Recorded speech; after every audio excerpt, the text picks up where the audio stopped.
how did it start to begin with? Like, how did you guys meet and all that stuff?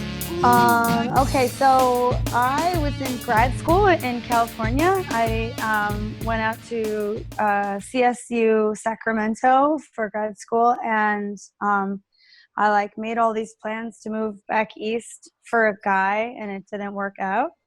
And so I was like sort of feeling a little adrift, living at my parents' house, trying to figure out what the next step was. And I met Suave, who is my now husband and musical collaborator, partner in all things, through a mutual friend. And we first met at we met downtown on the Commons, and it was like this musical blind date. We're like, who do you like to listen to, and who are your musical influences? And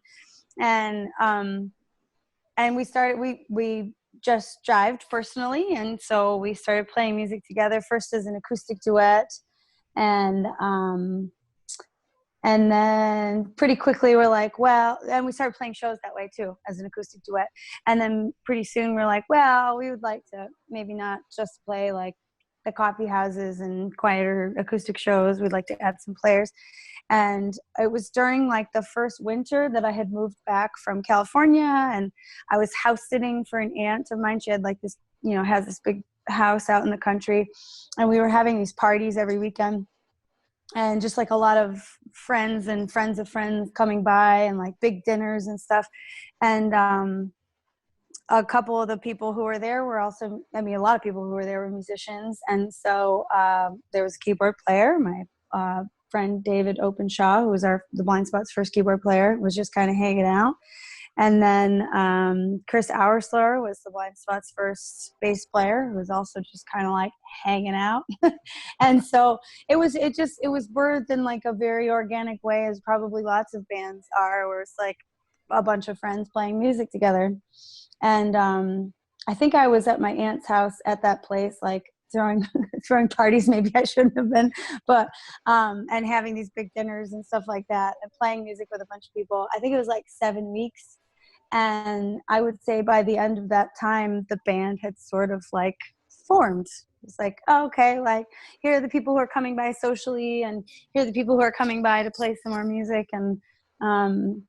And then after I moved out and got an apartment in Ithaca, the band had sort of started. So we had to just like start rehearsing for real deal and booking shows. So that's how it originally got started. A funny part of all of that is that the bass player and the keyboard player and I all went to the same high school but didn't know each other. Oh man, wow, that's crazy. I know. And we went to like a really small high school. They're 5 years older than I am, so they were like, I like sort of was aware of them. I knew who they were, but we weren't friends. We just weren't in each other's orbits. And then we were in a band together for many years before Dave is the keyboard player, and he went on to do all kinds of other things. He's primarily, his main passion is he's a sailor. Okay. And so it was like music was, yes, very important to him, but also so was sailing. And so he went on he lives in Florida for most of the year, and he sails a lot. And my bass player, Chris, who was with us since the very beginning, he was with us for 10 years. So only has not been in the band for about 1 year. Just had twins. So I am now Maddy Poppins, usurping the rightful title as crazy rock star auntie numero uno. And I love his boys, but it was time for him to give up retire. Yes, to retire, so to speak, at least from this part of rock and roll. But yeah, so we've gone on to do all kinds of things, but that was like the original lineup came from that, just like hanging out with a bunch of friends, holed up in a beautiful house in the country in the winter of 2009. Wow.